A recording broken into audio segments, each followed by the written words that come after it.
Usia mulai berhenti, amal jariah terus mengalir walau sudah mati.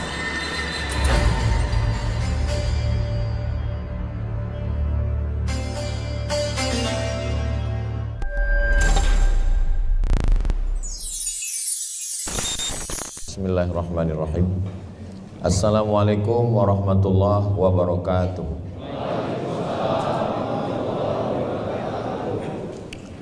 Kalau Tuhan menangkap balam, jangan ditangkap di tengah lapang. Dari bunyi sambutan salam, sepertinya jamaah belum makan siang. Apa kabar Bapak Ibu semua? Alhamdulillahi Rabbil Alamin. Allahumma salli ala Sayyidina Muhammad wa ala ali Sayyidina Muhammad. Yang membawa saya kemari ini Ketua Ikatan Persaudaraan Haji Indonesia, namanya Bapak Dr.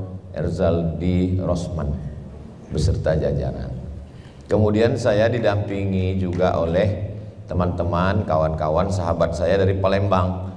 Ada guru kita Habib Qasim, ada Ustadz Kemas Ali, dan ada Ustadz Iskandar. Ini saya sebutkan karena pepatah kita mengatakan lam yashkurin nas lam yashkurillah. Siapa yang tidak berterima kasih pada manusia, maka dia tidak bersyukur kepada Allah. Perlu kita sebut sahabat-sahabat kita supaya kita selalu ingat, selalu cinta, selalu sayang. Tak sayang, tak kenal, maka tak sayang. Betul. Tak kenal maka tak cinta, tak cinta maka tak sayang maka tak ngutang. Kemudian saya pun dibawa ke PT Timah, ketemu dengan Pak Restu beserta jajaran direksi. Setiap orang yang mau memulai suatu perjalanan hidup pasti nulis surat mohon doa restu. Jadi saya yakin ini adalah doa orang PT Timah yang dikabulkan Allah Ta'ala. Akhirnya dikirim Allah. Karena terus terang ya, ini terus terang. Kalau kita sebut, coba nanti kasih kalau masuk ke sekolah sosialisasi, kasih kertas. Anak-anak itu dikasih kertas, kasih pena atau pensil. Nanti kalau saya sebut satu kalimat, tulis apa yang teringat. Saya sebut satu kalimat, tulis apa yang teringat.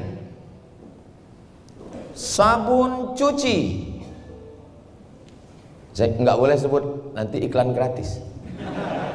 Sabun cuci, pasti dia langsung ingat. Mereknya ini. Sampo. Ini. Sepeda motor. Ini. Timah. Langsung ingat 300 triliun. Itu sudah terbentuk di kepala orang. Karena ditonton pagi, petang, siang, malam. Nah, saya yakin seluruh keluarga besar PT Timah berdoa kepada Allah. Andai ada orang PT Timah ini yang lajang mau nikah, terus ditanya sama calon mertuanya, kerja di mana? PT Timah. Bisik dia sama istrinya, 300 triliun. Merubah image ini susah, payah. Alhamdulillah dikirim jajaran direktur direksi yang baru. Mudah-mudahan kita punya semangat baru dan masyarakat juga punya mindset yang baru, insyaallah. Terus terang ini terus terang. Ini habis acara ini, tadi kan saya foto-foto, itu saya ragu juga mau mempostingnya.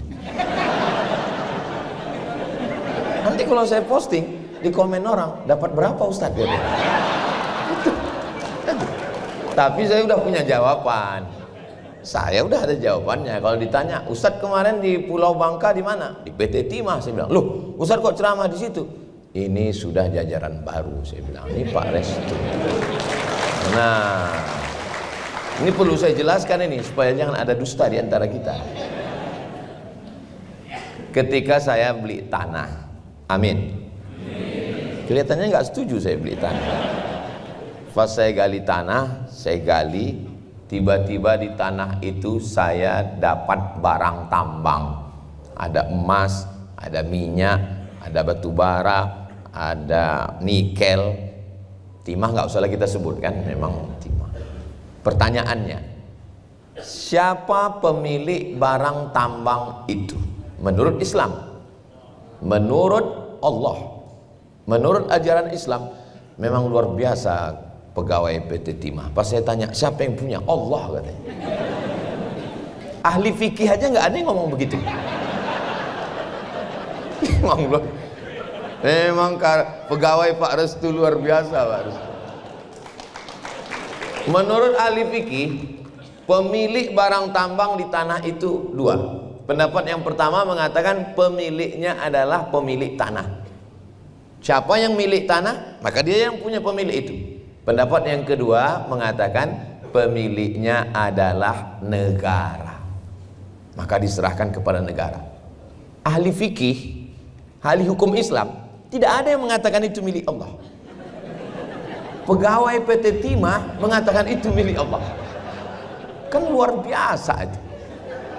Itu menunjukkan bahwa pegawai PT Timah ini amanah. Ini yang pertama, ini amanah. Karena slogannya kan akhlak, amanah. Oke. Ini bahaya kalau semua dikatakan milik Allah. Lillahi ma fis samawati wa ma fil ard. Semua yang ada di langit, semua yang ada di bumi milik Allah. Pulang sholat subuh, kelihatan ada pohon mangga. Punya tetangga sedang matang, dia ambil. Ditanya sama yang punya, kenapa kau ambil? Milik Allah. Dia pikir cuma dia yang ngaji. Tetangga yang punya rumah juga dia ambil batu. Kenapa bapak lempar? Ini juga milik Allah. Dalam Islam kepemilikan punya Allah, tapi ada yang disebut kepemilikan manfaat. Oke, kalau begitu menurut fikih pendapat dua, bahwa barang tambang yang ada di tanah saya tadi milik. Pendapat yang pertama, milik saya. Oke, milik saya. Kalau pakai pendapat yang kedua, milik negara. Andai pakai pendapat yang pertama, milik saya, tapi saya punya pemimpin. Dulu namanya sebelum Islam datang raja. Raja itu dari bahasa Sanskerta, India. Ketika India datang ke tempat kita, pemimpin itu namanya raja. Setelah raja bubar, masuk Islam, namanya sultan. Sultan itu orang yang punya kuasa. Itu sultan. Diambil dari kata sultah. Sultan Mahmud Badaruddin, yang kekuasaannya sampai ke Pulau Bangka Belitung. Jadi sebenarnya pemilik yang ada ini adalah milik sultan. Tapi kemudian tahun 1945 semua sultan-sultan dari mulai Aceh sampai Raja Ampat Papua, mereka menyerahkan kekuasaan ini kepada Presiden Soekarno. Maka sejak itu sultan kita, pemimpin kita, raja kita, habis masa raja, masuk masa sultan. Habis masa sultan, kita pun ikut demokrasi, tidak pakai raja, tidak pakai sultan, disebut dengan presiden. 1956, 11 tahun setelah Indonesia merdeka, masih ada orang di Indonesia yang tidak meyakini Presiden Soekarno sebagai pengganti sultan. Maka mereka tidak mau taat kepada Presiden Soekarno, karena menurut mereka raja kami, ya sultan kami. Maka dikumpulkanlah alim-alim ulama di Istana Bogor, lalu masing-masing memberikan pendapatnya. Kami tidak mengakui Anda sebagai raja kami, wahai Presiden Soekarno, karena raja kami ya raja kami. Kemudian datanglah seorang ulama dari Aceh, namanya Syekh Muhammad Wali. Syekh Muhammad Wali, ulama dari Perti, Persatuan Tarbiyah Islamiyah. Kata Syekh Muhammad Wali, Presiden Soekarno adalah ulil amri ad-daruri bisyaukah. Presiden Soekarno adalah ulil amri, pemimpin kita, karena semua raja-raja sudah menyerahkan kedaulatan kepada beliau, bisyaukah, dan beliau punya kekuasaan. Waktu itu semua terdiam. Lalu Syekh Mudawali bertanya kepada salah seorang ulama juga yang datang dari Aceh, namanya lupa saya. Lalu beliau tanya, bukankah begitu wahai ulama? Kata beliau, betul, saya bersetuju. Sejak itu sepakatlah ulama-ulama bahwa beliau adalah ulil amri. 1956. Ini efeknya nanti bisa kemana-mana Bapak Ibu. Misal Bapak Ibu pulang dari sholat subuh, sampai di depan pintu rumah ada kardus. Di dalam kardus itu ada bayi. Bayi siapa? Ya nggak tahu. Ketika bayi itu diurus akte kelahiran, kata orang di Dukcapil, ini mesti ada namanya Pak. Pakai bin siapa? Nggak mungkin bin kardus. Maka pakai binnya adalah bin hamba Allah. Tapi kan nanti pas sekolah dia malu pas dipanggil bin hamba Allah, kayak sodakoh aja. Maka mesti pakai bahasa Arab, bin Abdillah, bin Abdirrahman, bin Abdirrahim. Asal jangan bin Abdul Somad. Kalau anak ini laki-laki nggak masalah. Kalau anak ini perempuan dan nanti dia mau nikah, walinya siapa? Ayahnya nggak ada. Wali itu berapa? 6. Pertama ayah, yang kedua kakek, yang kedua 3 kakak laki-laki, yang keempat adik laki-laki, yang kelima kakak ayah laki-laki, yang keenam adik ayah laki-laki. Dia nggak punya wali. Menurut hadis Nabi, fas-sultanu waliyun man la waliyalaha. Maka walinya adalah wali hakim. Sekarang wali hakim itu siapa? Pak Kua. Loh, sejak kapan Pak Kua jadi wali hakim? Ini kaitannya tentang penetapan Presiden Soekarno menjadi ulil amri. Ulil amri kita Presiden Soekarno. Presiden mengangkat Menteri Agama. Menteri Agama mengangkat kepala kantor Kementerian Agama Provinsi, Kanwil. Kanwil mengangkat kepala kantor Kementerian Agama Kabupaten Kota. Kabupaten Kota mengangkat kepala urusan agama kecamatan KUA. Itulah maka nikah itu sah dinikahkan oleh Kua. Siapa yang tidak mengakui presiden sebagai ulil amri, berarti nikah anak ini tidak sah, berarti dia maaf berzina. Kira-kira nyambung? Memang jam-jam sekarang ini jam-jam genting ini memang. Sebetulnya yang ingin Ustadz sampaikan ini apa sebetulnya? Ustadz mutar-mutar ngomong apa? Yang mau saya sampaikan bahwa tambang ini adalah milik negara dan negara ini diakui secara konstitusi kenegaraan dan Islam bahwa presiden adalah ulil amri. Itu yang mau saya sampaikan. Kenapa Ustaz nggak ngomong aja langsung?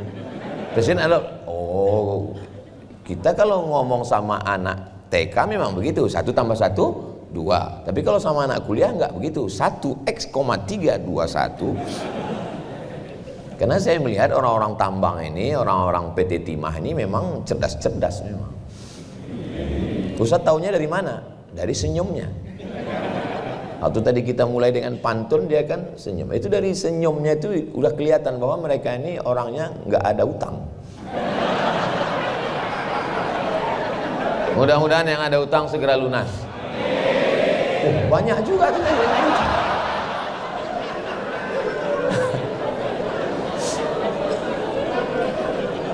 Bahwa minyak bumi, batu bara, emas, perak, termasuklah timah, itu adalah milik negara. Itu yang mau saya sampaikan.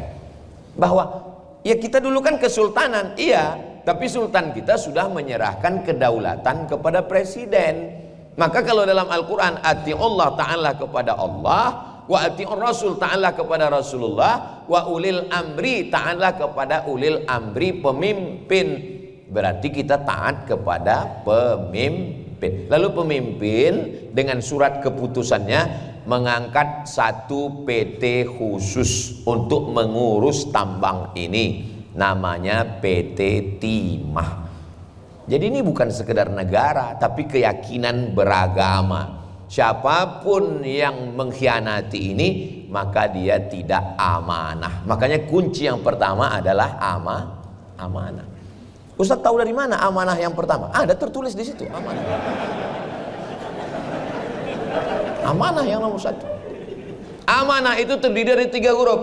Alif, mim, nun. Amanah. Iman juga dari 3 huruf. Iman, alif, mim, nun. Dan iman, aman juga dari 3 huruf. Alif, mim, nun. Iman, aman, amanah dari 3. Kalau kita amanah berarti kita beriman, maka negeri akan. Itulah enaknya ngomong sama orang cerdas nih. Dia nyambung. Tapi ini bisa dibalik. Kenapa tidak aman? Karena tidak amanah. Kenapa tidak amanah? Karena tidak beriman. Itulah kenapa bisa terjadi 300 triliun tadi. Ya karena tidak amanah. Kenapa tidak amanah? Karena tidak beriman. Tapi beriman Pak Ustadz, nangis di pintu Ka'bah waktu haji tawaf, ya Allah. Abu Jahal juga nangis, Abu Lahab juga nangis. Abu Jahal, Abu Lahab itu haji juga tiap tahun. Makanya kalau ada orang haji tapi korupsi berarti haji. Saya nggak ada ngomong begitu, itu kesimpulan netizen. Kunci yang pertama adalah amanah. Setelah orang menyadari bahwa mengatur timah ini adalah amanah, maka mesti ditempatkan orang mengurus amanah ini. Orang yang bagaimana? Orang yang kompeten. Ustaz kok tahu dari mana? Ada tulisannya di situ. Orang yang berkompeten. Maka perlu dibuatkan tagline. Apa tagline-nya? Besar-besar, diposting, dijadikan sebagai status hari ini. Apa dia? Yang tidak bisa ngurus timah, tembak pakai timah. Setuju? Nah, ini bisa jadi tagline ini. Orang-orang yang tidak kompeten. Ada seorang bapak, istrinya hamil. Yang belum hamil mudah-mudahan segera hamil. 9 bulan 10 hari. Nangis pagi-pagi jam 2 dini hari. Sakit mas, mau melahirkan. Keluar dari mobil dibawa. Begitu dibawa tiba-tiba nampak ada dokter, langsung mampir. Assalamualaikum Pak Dokter. Assalamualaikum, tolong buka. Begitu buka, tolong istri saya. Kata dokter, mohon maaf, saya dokter hewan. Pertanyaannya, maukah dia menyerahkan istrinya? Dari lubuk hati suami yang paling dalam. Kalau satu nyawa saja dia tidak mau berikan, kenapa tambang bisa diberikan kepada orang yang tidak berkompeten untuk mengurus? Diberikan kepada orang kompeten. Saya setelah ketemu dengan Pak Restu tadi, saya melihat beliau berkompeten di bidang ini.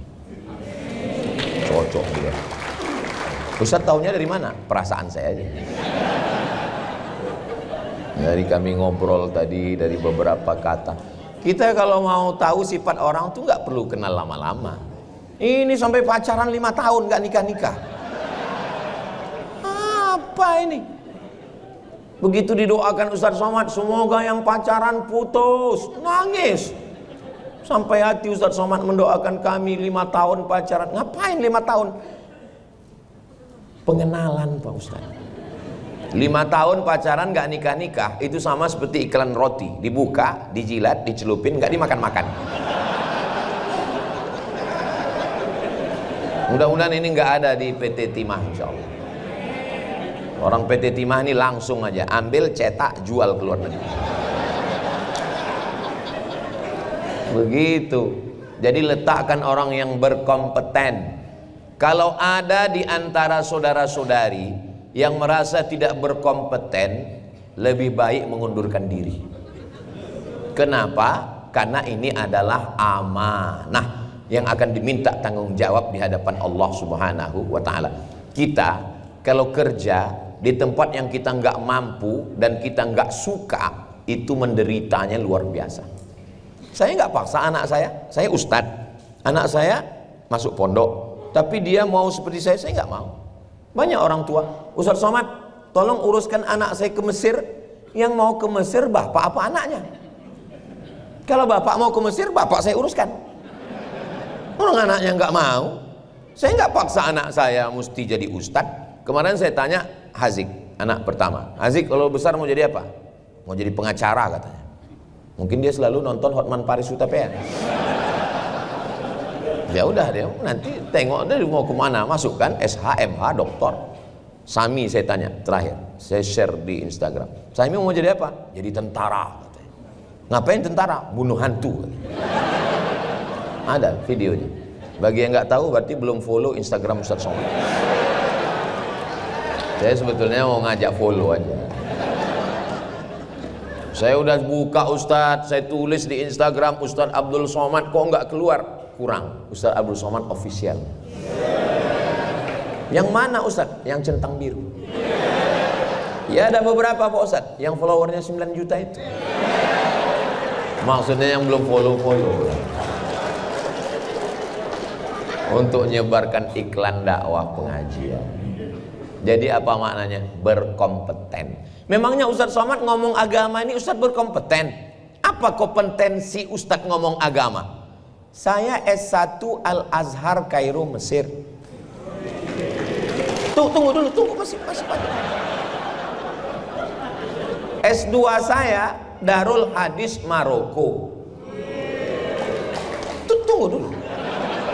S3 saya Omdurman Islamic University Sudan. Profesor saya dari University Islam Sultan Syarif Ari Brunei Darussalam. Saya ini, tunggu sebentar. Saya ini diakui berkompetensi Mesir, Maroko, Sudan, Brunei Darussalam. Saya ini bukan ustaz ece-ece. Ini bukan ustaz kaleng-kaleng. Kalian pikir ini kaleng kongguan isi rengginang? Ustadz ingat, orang sombong gak masuk surga. Ini bukan sombong. Judul kita kan kompeten. Makanya sebelum jadi dosen itu apa namanya? Tes kompetensi kemampuan. Kami dulu begitu. TPA, tes potensi akademik. Tanya saya, saudara mau jadi dosen? Iya, saya bilang. Tamat dari mana? Dari Mesir, saya bilang. S2 dari mana? Dari Maroko, saya bilang. Pernah ngajar? Ya belum, orang baru pulang. Itulah sebab saya nggak lulus. Nggak lulus saya. Sakit kali hati saya. Sampai sekarang saya ingat. Belum move on sampai sekarang. Nggak bisa kita nilai orang baru pulang, gimana dia mau ngajar? Disuruh saya ngajar, coba tes ngajar di kelas, dia mau lihat potensi saya bisa ngajar atau enggak. Masuk saya ke kelas, saya tengok mahasiswanya 20 orang. Dalam hati saya khutbah Jumat 200 orang. 20 kecil lah saya bilang. Jadi potensi, kemampuan, kompetensi. Ustaz Somad itu ngomongnya kok nyelekit ya, tersinggung. Kuncin dengar ceramah Ustaz Somad, satu, jangan tersinggung. Ada beberapa orang tersinggung, pulang, meninggal.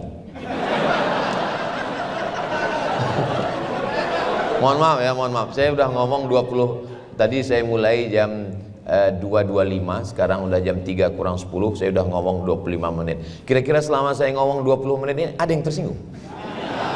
Kayaknya takut mati semua. Lalu kemudian harmonis. Jadi bagaimana kita ini harmonis? Itu tadi protokol kita, MC kita, host kita. Menurut saya beliau tuh harmonis. Kenapa? Karena begitu beliau naik, diawali dengan hadis Nabi, saya pula yang khawatir. Ini lama-lama bahanku habis ini. Habis itu beliau berpantun. Akhirnya kita merasa cair, merasa tenang, tidak merasa. Coba kalau protokol, Assalamualaikum warahmatullahi wabarakatuh, kita pun sudah tidak harmonis. Akhirnya kita merasa harmoni, berasal dari kata harmoni, lalu kemudian hubungan kita itu dengan harmonis. Walaupun ibu di sini sebagai pegawai PT Timah, tapi di rumah ibu tetaplah sebagai ibu rumah tangga. Harmonis, Bu. Jangan ibu pulang bilang sama suami, suamiku aku pegawai, sedangkan kau salah satu dari asnaf fakir miskin zakat. Jangan. Harmonis.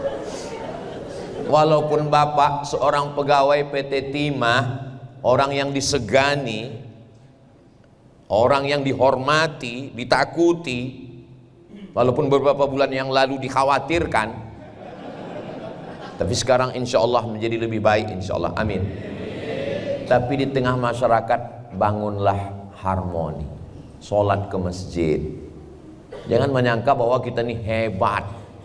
Kamu nggak pernah ke masjid? Oh, saya ini orang Timah. Jangan macam-macam. Saya mau ke masjid kalau imamnya orang emas, baru di atas saya. Oh, nggak bisa begitu. Kita ini sama. Kita bisa harmoni kalau kita merasa dari asal yang sama. Kita ini semua asalnya sama. Kalau saya merasa diri saya lebih besar, saya lebih hebat, saya lebih tinggi, buktinya memang Ustadz Somad lebih tinggi. Saat ini saya rasa, saya sangka saya lebih tinggi. Saya lebih tinggi daripada Pak Restu. Rupanya kameramen lebih tinggi di atas. Hai guys. Di atas langit masih ada langit. Kita nggak bisa harmoni kalau kita merasa lebih hebat, lebih mulia, lebih terhormat, lebih. Iya, tapi kenyataannya kan Ustadz Somad lebih tinggi. Mana buktinya? Tadi pas mau makan, Ustadz lebih dulu. Itu penghormatan manusia. Begitu tadi kami ngantri, kata Pak Restu, silakan Ustadz dulu. Saya bertamu di mana-mana. Ketemu dengan gubernur, ketemu dengan bupati, ketemu dengan menteri, ketemu dengan sultan. Begitu pas mau makan, silakan. Nampaknya penghormatan. Padahal kalau di situ ada racun, saya mati duluan.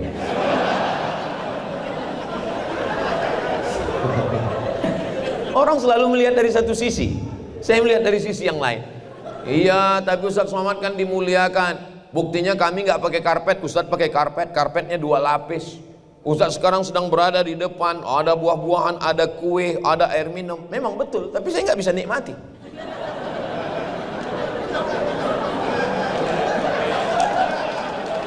Ya, kan? Jangan melihat dari satu sisi. Kalian kan melihat dari sisi kalian. Hadirin itu selalu melihat, nggak adil PT Timah. Ustadz Somad dikasih buah, Ustadz Somad dikasih kue. Justru saya melihat ini sebagai penderitaan. Selalu melihat satu masalah dengan 2 sisi. Iya, tapi Ustadz kan dikasih kursi. Orang capek-capek nyari kursi, Ustadz dikasih kursi. Iya, tapi saya duduk di sini sementara. Ini cuma 1 jam. Setelah ini saya turun pulang. Siapa yang mau merasakan perasaan saya ini? Habis acara ini, naiklah ke atas. Terus duduk. Suruh kawan moto. Biasa aja. Artinya apa? Kita kalau mau harmoni, hubungan kita baik, maka kita mesti menyadari bahwa kita ini sama. Kita ini makhluk Allah. Isi badan kita ini apa? Bulu, kulit, tulang, otak, jantung, sumsum, darah, daging. Apa kelebihan kita? Semua kita di sini dari tanah. Ustadz Somad, Ketua IPHI, Habib, Pak Restu, jajaran direksi, karyawan, pegawai, semua asalnya sama. Ada di PT Timah ini yang tercipta dari timah? Nggak ada. Kita semua dari tanah. Ada di sini yang tercipta dari besi. Kalau ada berarti 2. Pertama, Robocop. Yang kedua, Transformer. Kita semua dari tanah. Ustadz, ya. Kalau memang kita diciptakan dari tanah, kok sifatnya beda-beda? Ya, tanah beda. Ini Pak Ustadz, teman saya ini selalu ngutang, semua masalah dititipkan ke saya, pekerjaan dilimpahkan ke saya. Mungkin dia dari tanah, cuman dari tanah longsor. Teman saya nih Pak Ustadz, dari mulai pagi masuk kantor, siang sampai sore, masalah aja. Mungkin dia dari tanah sengketa. Tapi tolong, kalau ngaji, tolong ceramah yang disampaikan Ustadz itu untuk mengukur diri kita. Sebetulnya aku ini dari tanah apa? Aku susah kali bayar utang, berarti dari tanah liat. Kalau kita ngaji, itu kita ukur ke diri kita. Banyak orang habis ngaji, dia ukur ke orang. Saya nggak mau juga selesai acara ini lalu menginventarisir teman. Si Anu dari tanah gambut, si Anu dari tanah liat. Jangan. Itu dipakai untuk mengukur diri kita sendiri. Kalau kita bisa menyadari ini, saya dari tanah, sekarang bekerja ngurus timah, timah juga dalam tanah. Habis itu saya akan masuk lubang tanah, dimakan cacing. Lalu apa kelebihan kita? Nggak ada apa-apa. Masa Ustaz Somad nggak punya kelebihan? Lebih hitam, lebih tua. Kita ini nggak ada apa-apanya. Kalau kita bisa begitu, barulah kita bisa bekerja harmonis. Kalau tidak, dengan keegoan kita, dengan kesombongan. Tapi saya nggak mau juga gara-gara ini nanti ketika sedang rapat, lalu kemudian Pak Restu dengan jajaran direksi nanya, bagaimana tugas masing-masing? Jangan tanya Pak, kita semua dari tanah. Bukan itu maksud saya. Bahwa kita ini dilebihkan Allah. Wa rafa'na fawqakum fawqa ba'din darajat.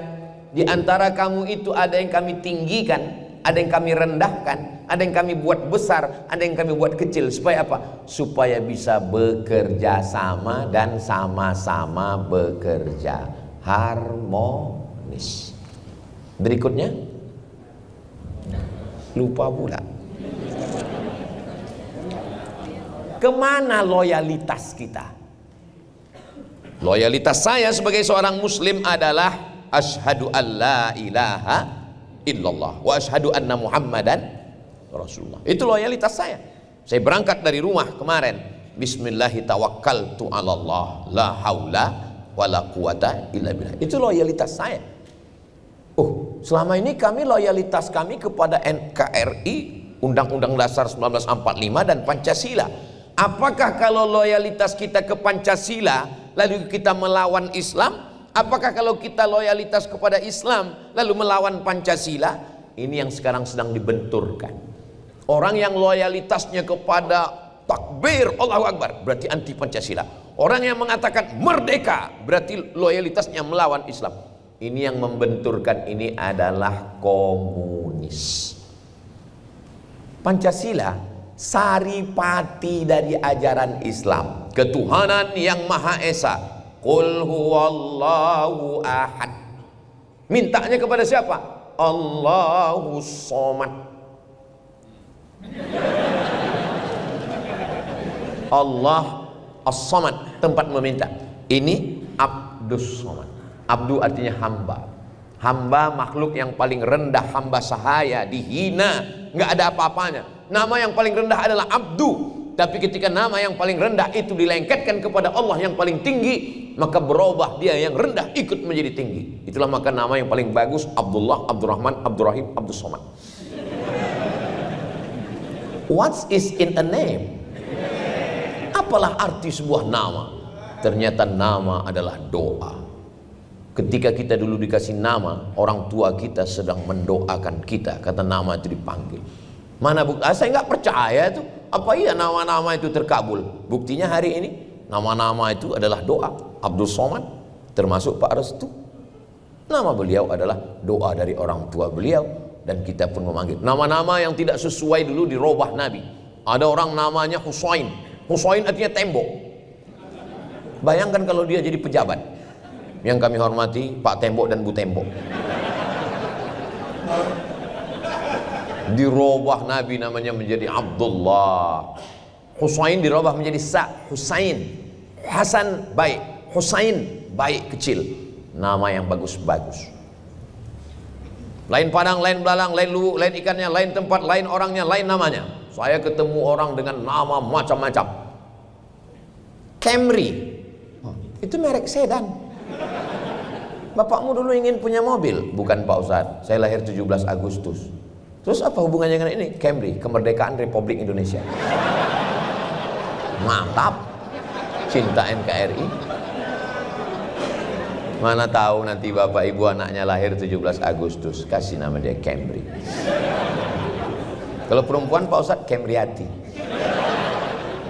Jadi kita ini loyalnya kemana? Oh, kalau saya loyalnya kepada Allah, maka semua pejuang-pejuang founding father kemerdekaan Indonesia ini orang yang loyalitasnya itu kepada Allah Subhanahu wa taala. Siapa dia? Setiap kali ditangkap oleh Belanda lewat. Suatu ketika rupanya ada pengkhianat di antara pasukannya membocorkan kepada Belanda. Belanda tangkap dia. Begitu Belanda datang, dia langsung afdhalu dzikri fa'lam annahu la ilaha illallah, la ilaha illallah. Akhirnya pasukan Belanda ngelihat, ngomong tahlilan kok, kata Belanda. Enggak jadi ditangkap. Malah pengkhianat itu yang ditembak oleh Belanda. Dia adalah Panglima Besar Jenderal Sudirman. Jenderal itu biasanya bintang 4. Sudirman bintang 5 karena penghormatan. Kalau bintang 7 sakit kepala. Akhirnya orang tanya, Panglima Besar Jenderal Sudirman, kamu tidak pernah ditangkap Belanda, apa amalan kamu? Katanya kamu punya jimat. Jimat saya 3. Yang pertama, tidak pernah tinggal sholat. Yang kedua, tidak pernah batal wudhu kecuali wudhu yang baru. Yang ketiga, zikirnya nggak pernah putus. Itulah yang memerdekakan bangsa ini. Semua mereka dulu berteriak.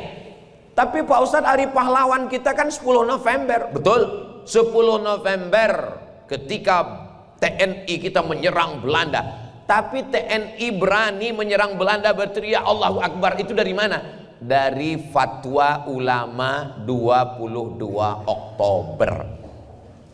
10 November 18 hari 10 November 22 Oktober keluar fatwa dari Hadratus Syekh Mbah Hasyim Asy'ari dari Jombang, mengeluarkan fatwa wajib membunuh Belanda. Siapa yang tidak membunuh Belanda berarti pengkhianat bangsa. Siapa yang mati ditembak Belanda berarti mati syahid. Itulah yang disosialisasikan kepada seluruh TNI dan masyarakat. Mereka mengusir Belanda, lautan api, lalu kemudian pejuang semua, apa kata Bung Tomo, Allahu Akbar. Lalu Belanda pun lari pontang-panting pulang ke Amsterdam.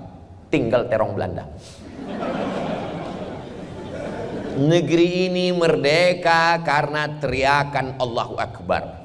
Maka orang yang berteriak Allahu Akbar, saat itu dia sedang berkata ketuhanan yang Maha Esa. Jangan benturkan antara loyalitas kepada Allah dengan loyalitas kepada Pancasila, Undang-Undang Dasar 1945. Takbir. Merdeka. Rasa-rasa 17 Agustus kan. Ini karena kalau loyalitas kita hanya kepada atasan, atasan bisa tidur, atasan bisa keluar kota. Loyalitas kita kepada presiden, presiden manusia. Loyalitas kita kepada BPK, Badan Pemeriksa Keuangan, kepada KPK, Komisi Pemberantasan Korupsi, mereka manusia bisa salah. Kita loyalitasnya kepada Dia yang disembah oleh semua, iyyaka na'budu wa iyyaka nasta'in. Tapi jangan gara-gara ini lalu ceramah saya ini dipelintir untuk ngelawan peraturan. Saya juga nggak mau. Ini kadang ada orang yang malas, nggak mau ikut aturan, cuman mempelintir agama. Begitu ditanya, kenapa kamu terlambat masuk siang? Loyalitas saya hanya kepada Allah. Padahal dia tidur di musola.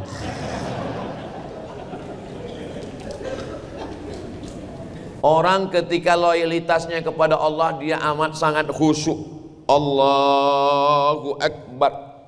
Gatal kepalanya, dia garuk sekali. Gatal sekali lagi. Gatal sekali lagi. Pergi ke apotek cari obat kurap. Orang kalau loyalitasnya kepada Allah, dia hanya melihat tempat sujudnya. Tapi begitu di kantor, uring-uringan, main game online, gayanya serius, rupanya menembak musuhnya nggak mati-mati. Loyalitasmu kepada Allah, kau tidak diawasi CCTV, kau diawasi oleh siapa? La ta'khudhuhu sinatun wala naum. Berangkat pagi dari rumah jam 7, bismillahi tawakkaltu 'alallah, la haula wala quwata illa billah. Masuk kantor PT Timah adalah ibadah. Saya memang hari ini tausiahnya di kantor PT Timah di Pulau Bangka. Tapi yang menonton acara kita hari ini sebanyak 4.000 pegawai seluruh PT Timah yang ada dari mulai Sabang sampai Papua semua menonton.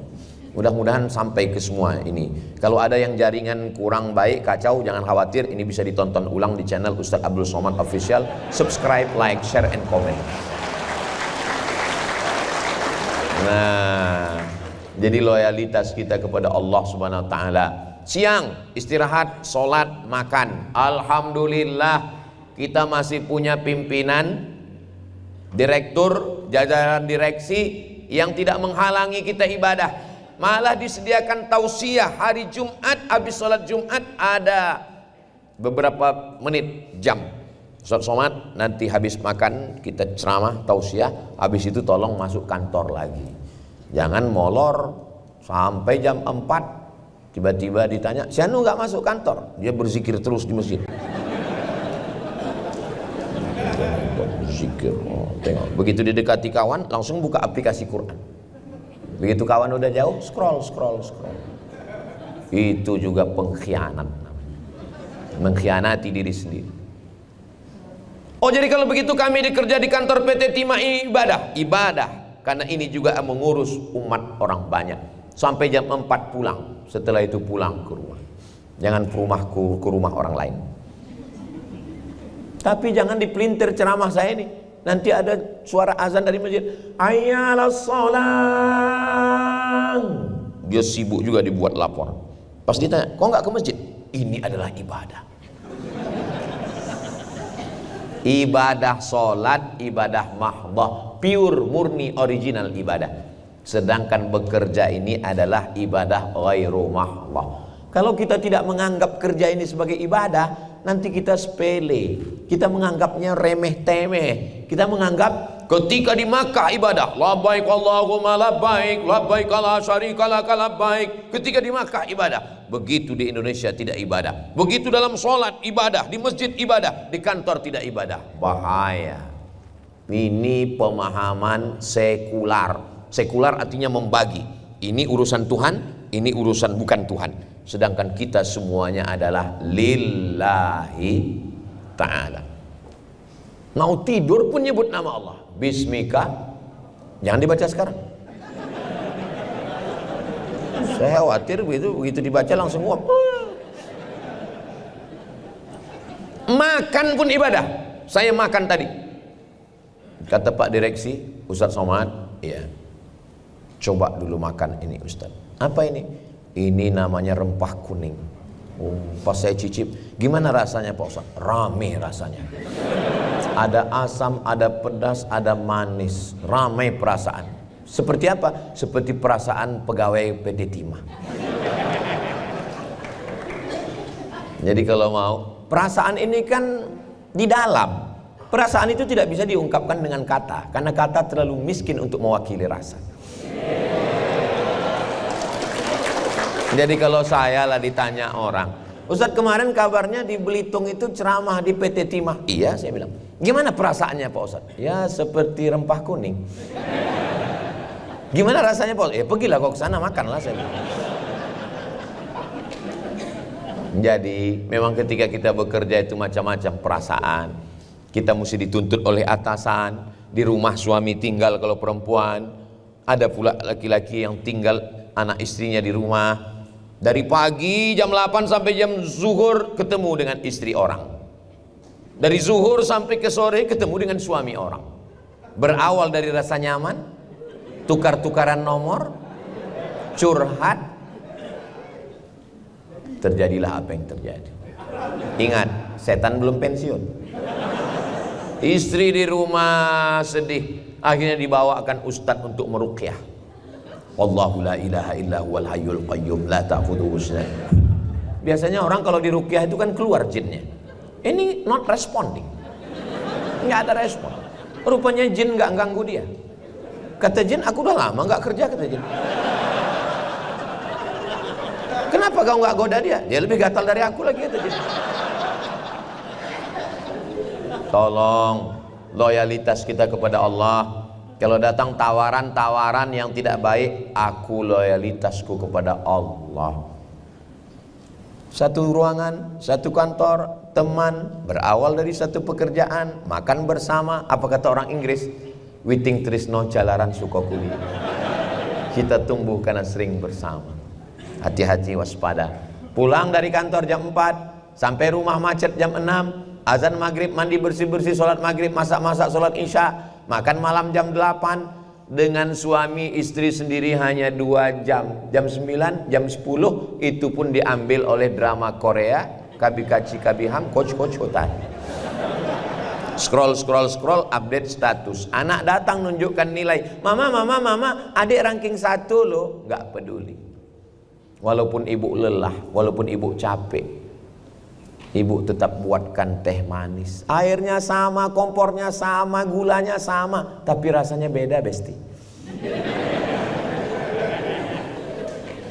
Yang saya khawatirkan apa? Apa yang Ustaz khawatirkan? Yang saya khawatirkan nanti pas mau libur Idul Fitri, ART, asisten rumah tangga, pembantu mau pulang kampung, biasanya yang nangis kan anak. Jangan pulang, Mbak. Takutnya suami ibu nangis juga. Jangan pulang, Mbak.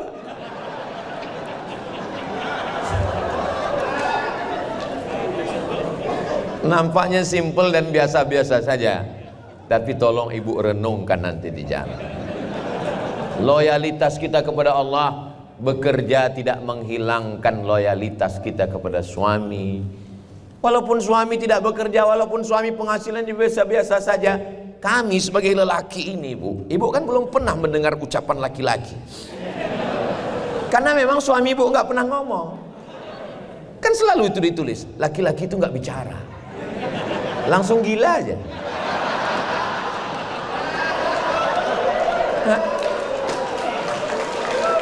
Saya sekarang sebagai juru bicara dari Persatuan Laki-laki Takut Istri. Saya mengatakan kepada ibu, kakak semua, bahwa kami sebagai laki-laki ini ingin dihormati, ingin dimuliakan, ingin diberikan superior, bahwa kamilah kepala rumah tangga. Bukan begitu, sahabat-sahabat? Maka saat ibu pulang nanti katakanlah kepada mereka, sahabat-sahabat saya yang di rumah sana, katakan kepada mereka, memang aku pegawai PT Timah, memang aku adalah orang yang punya uang di rumah ini, memang akulah yang segalanya, tapi aku punya kesalahan kakak, aku punya kesalahan bang, salahku satu, apa dia? Mencintaimu. Jangankan duitku, jangankan slip gajiku, nyawa aku berikan untukmu. Tapi kalau kau macam-macam, kusiram kau pakai timah panas. Apa kau nggak tahu aku karyawan pegawai PT Timah? Loyalitas kita hanya kepada Allah Subhanahu Wa Taala. Kalau loyalitas kita kepada atasan, belum tentu kepada Allah. Tapi kalau loyalitas kita kepada Allah, insya Allah kepada atasan juga. Kenapa? Karena tidak akan mungkin bertentangan antara loyalitas kepada Allah dengan kepada makhluk Allah. Kalau ada pimpinan atasan yang tidak benar, berarti dia tidak benar menurut Allah Subhanahu Wa Taala. Tapi saya yakin dan percaya, saya bisa datang ke PT Timah ini, pastilah semuanya takut kepada Allah. Tidak ada kepentingan, bukan masalah politik, bukan masalah ekonomi. Saya hanya menyampaikan ayat-ayat, hadis-hadis Rasulullah Sallallahu Alaihi Wasallam. Berikutnya, adaptif. Apa itu adaptif? Adaptasi. Bisa kita beradaptasi. Ini semua pegawai berasal dari berbagai macam tempat. Dari mana? Di mana kita hidup, maka kita ikut tradisi yang ada di situ. Di mana langit dijunjung, di mana bumi dipijak, di situ langit dijunjung. Jadi kebetulan ditempatkan kita di sini, ya kita bersosialisasi. Saya kalau ceramah tausiah itu, iya tergantung saya ceramah di mana. Kalau kebetulan saya sedang ceramah di Jawa Timur, di Jawa Tengah, pripun kabare panjenenganipun? Muga-muga sing melu acara iki padha kabeh mlebu nang surga. Pas kebetulan saya ceramah di Aceh, Puhaba. Puhaba kalau bahasa kami, how are you today? Kalau kebetulan saya ceramah di Sumatera Utara, hala kita sesurena, biado. Rupanya salah panggil. Rupanya di situ ada orang Minang. Kata dia, babi ndak ado kambiang katanya.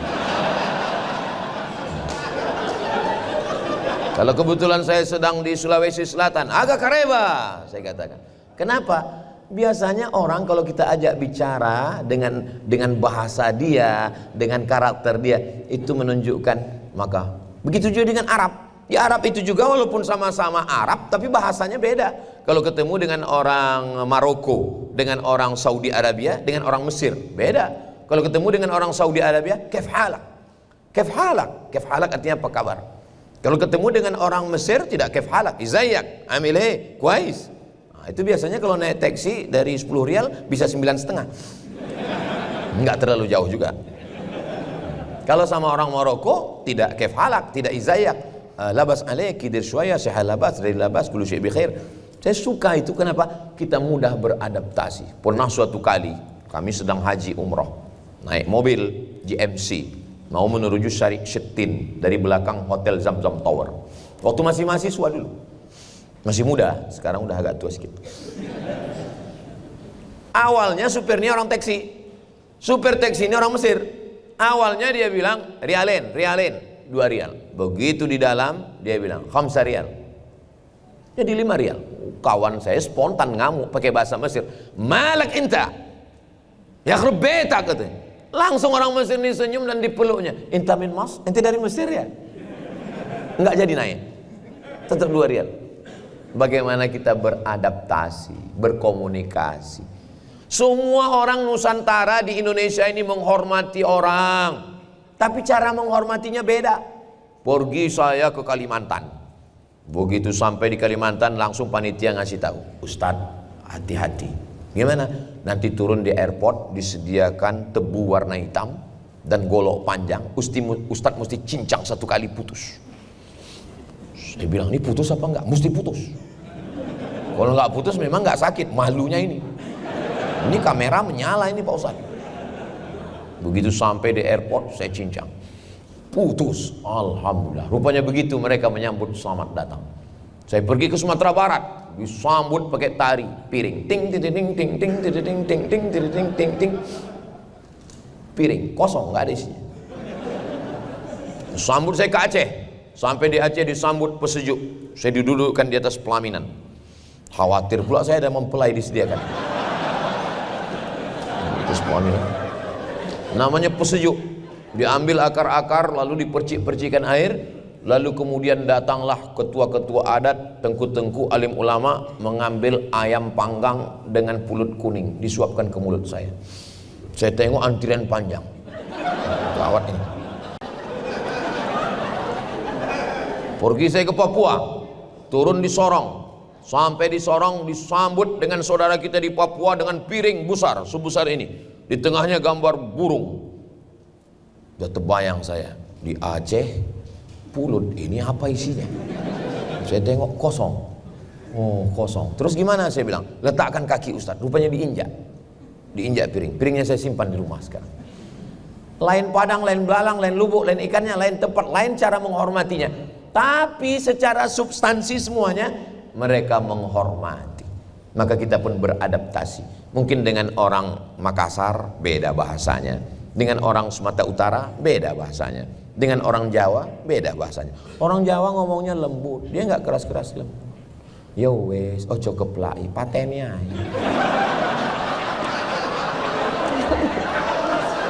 Beda sama orang Medan. Orang Medan ngomongnya kasar. Bapak-bapak yang pernah jadi Danrem dan Ramil, pernah jadi Kapolres, Kapolsek ditempatkan. Beberapa orang ditempatkan di Medan. Saya Pak Ustadz, kata Pak Kapolsek, saya Polres, saya ditempatkan di Medan tuh sakit kepala saya Pak Ustadz. Kenapa? Saya bilang, ada orang melanggar lampu merah, melanggar, saya ceprit, apa nggak nampak merah? Belum merah kali Pak. Macam-macam. Nah itu. Jadi kita mesti bisa beradaptasi, memahami. Ada orang yang ngomongnya meledak-ledak, tapi ada orang yang sejuk, ada orang yang tidak mau marah-marah. Nah, kita pun juga jangan kita pukul rata semua. Sama juga dengan Ustaz Somad. Ustaz Somad ini kalau ngomong berapi-api, sebetulnya hatinya, belahlah dadaku, kau akan lihat nama istriku di sana. Itu membahagiakan orang rumah. Yang terakhir adalah kolaboratif. Kita tidak bisa sendiri. Jangan one man show. Saya kalau disuruh sendiri, Mana mungkin saya bisa sampai kemari? Ada Pak Erzaldi, ada Habib, semua. Saya setiap di tempat itu saya minta supaya ustadz-ustadz tempatan mengawal saya, mengarah saya. Nggak bisa saya sendirian. Nabi Muhammad SAW nggak sendirian. Ada orang tua yang bijaksana, Abu Bakar Siddiq. Ada anak muda yang bertenaga, Umar bin Khattab. Ada anak muda yang cerdas, Ali bin Abi Thalib. Ada anak muda yang kaya raya, Utsman bin Affan. Ada anak muda yang hebat bahasa, Zaid bin Sabit. Ada anak muda yang kuat hafalan Qur'annya, Ubay bin Ka'ab. Jadi kita selalu coba kita pikirkan, kita berkolaborasi, bekerja sama. Orang yang hebat bukan yang sendirian, tapi tim, sebuah tim. Mana tahu masih ada yang trauma menggunakan PT kata timah ini, ditanya, kerja di mana? Kerja saya di tim A. Loh, kok tim A? Karena kami tidak kerja sendirian. Kami adalah sebuah tim yang berkolaborasi, maka slogan kami adalah kolaboratif. Jadi nanti kalau ada orang yang nanya, berapa lama Ustadz Somad tadi ceramah di PT Timah? Biasa, menurut standar 600 ml. Di mana-mana saya ceramah 600 ml, tapi di PT Timah ini dikasih 1 termos. Ini kalau begini bisa azan maghrib ini. 1 ceret dikasih air. Tadi saya mulai, kenapa Ustadz dari tadi ngelihat ke atas? Ada jam di atas. Tadi saya mulai jam 3, jam 2.35, maka saya 25, jam 2.25, sekarang sudah jam 3.20. Jadi 5 menit. Yang saya rasakan selama tausiah di PT Timah ini, waktu begitu cepat berlalu. Itulah yang saya rasakan. Memang kita kalau ngomong di depan orang yang bahagia, itu cepat waktu berlalu. Saya pernah ngomong ceramah di depan orang yang suntuk. Lama kali terasa. Kapan itu Pak Ustadz? Acara buka bersama. Lama kali. Saya tengok jam macam gak bergerak. Orang itu pun nengok saya garuk kepala semua. Selesai tausiah saya bilang, saya tadi Pak, Bu, waktu menjelang berbuka itu lama kali saya rasa. Terus kata mereka, kami yang mendengar lebih lama lagi Pak Ustaz. Tapi di PT Timah ini lancar saja rasanya, cair saja rasanya, mengalir macam timah panas lah mengalir. Saudara yang dimuliakan Allah Subhanahu wa taala, kalau kita mau berkolaborasi sehingga kita menjadi masyarakat yang kolaboratif, bisa bekerja sama, tolong posisikan diri kita di mana. Apa kata Nabi SAW ketika bersama sahabat?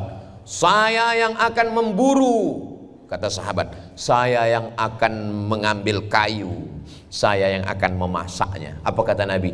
Saya yang akan mencari kayu bakarnya. Begitu Nabi. Coba kalau saya, kamu berburu, kamu cuci, kamu potong, aku yang akan menghabiskannya. Allahumma barik lana fima razaqtana wa qina azabannar. Yummy.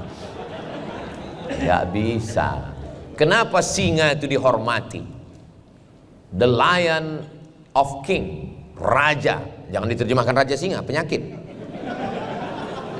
Kenapa singa itu jadi raja? Ternyata singa tidak bekerja sendirian. Singa selalu berkelompok. Ada kepala sukunya singa di depan. Setelah itu mereka pun akan mengatur strategi. Nanti kalau ada rusa di sana, kamu akan mengepung di sini, kamu di sini, dan saya akan menangkap. Dan singa, kalau dia sudah menangkap, singa tidak pernah makan bangkai. Pantang bagi singa untuk makan bangkai. Singa nggak pernah ngomong gitu, itu terjemah dari saya.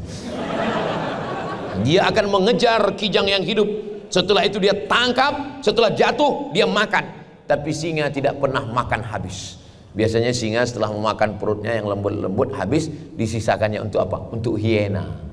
Disisakannya untuk yang lain. Semut-semut pun akan memakan dagingnya. Ada burung-burung yang akan memakan, burung nasar memakan. Dia tidak makan sendirian. Makanya kita juga mesti memperhatikan ini semua. Coba kita pikirkan, di zaman Nabi itu, oh saya orang tua, berarti saya ikut Abu Bakar. Saya anak muda, saya bertenaga, berarti saya adalah Umar. Saya anak muda, saya cerdas, berarti saya Ali. Saya anak muda, tidak bertenaga, kurang cerdas, tapi duit saya banyak, berarti saya Utsman bin Affan. Saya Abu Bakar tidak, Umar tidak, Utsman tidak, Ali tidak. Jangan khawatir, berarti kamu Abu Lahab.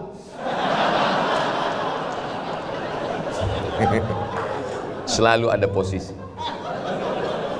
Nah, jadi kita insya Allah kolaboratif. Jadi selama 1 jam Ustaz Somad ngomong di PT Timah kemarin, apa yang dia bicarakan? Dia bicara tentang akhlak. Loh, itu kan memang bahan kita. Ya salah kita, itu yang kita letakkan di pintu. Itu yang disampaikannya. Mudah-mudahan yang saya sampaikan selama 1 jam ini bermanfaat buat kita semua. Kalau saya ceramah di tanah lapang, di stadion, itu hanya untuk masyarakat biasa. Tapi kalau saya ceramah di PT Timah, dan semua yang saya sampaikan dari mulai amanah sampai kolaboratif ini diamalkan, sehingga tidak ada kebocoran, uang negara ini masuk ke dalam kas negara, berapa yang bisa menikmati ini? Sebetulnya Timah ini milik Belitung, tapi karena Bangka Belitung, tapi karena Timah ini sudah menyatu dengan Republik Indonesia, maka kita juga meminta keadilan sosial bagi seluruh rakyat Indonesia. Maka pusat juga mesti memikirkan, jangan sampai orang Bangka putih biji matanya menengok Timah, tapi tidak ada yang dapat dinikmati. Bagaimana mereka merasakan alamnya, kalau datang banjir mereka yang kena. Maka insya Allah kalau kita kembali kepada keadilan sosial bagi seluruh rakyat Indonesia, i'dilu, bersikap adillah, wa aqrabu littaqwa. Jadi kalau orang PT Timah ini jujur, pahalanya mendapatkan 284 juta kali ganda. Loh, kalau sholat kan cuma 27 kali ganda. Iya, kenapa orang PT Timah dapat pahala 284 juta kali ganda? Sesuai dengan jumlah rakyat Indonesia yang menikmati hasil Timah. Tapi kalau orang PT Timah ini berkhianat, dosanya juga 284 juta kali ganda. Jadi siapa yang mau resign, mulailah hari ini. Selama 1 jam menyampaikan kata-kata hikmah ini, saya yakin banyak kata-kata saya menyinggung perasaan, tidak berkenan di hati. Sudikah Bapak Ibu semua memaafkan saya? Dari bunyinya seperti enggak maaf. Kalau bahasa kampung kami, please forgive me. Akhirnya saya tutup dengan pantun penutup. Menangkap puyuh di Bukit Selasi, thank you dan terima kasih. Mudah-mudahan Allah menjaga hati kita semua, amin. Mudah-mudahan Allah menjaga PT Timah ini, amin.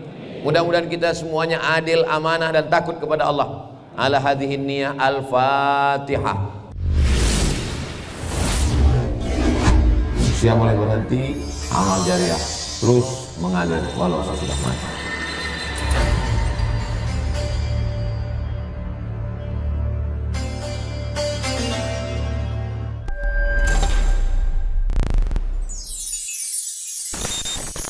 Hadiahkan untuk almarhumah ibu, almarhum ayah, kita dapat, orang tua pun dapat. Assalamualaikum warahmatullahi wabarakatuh.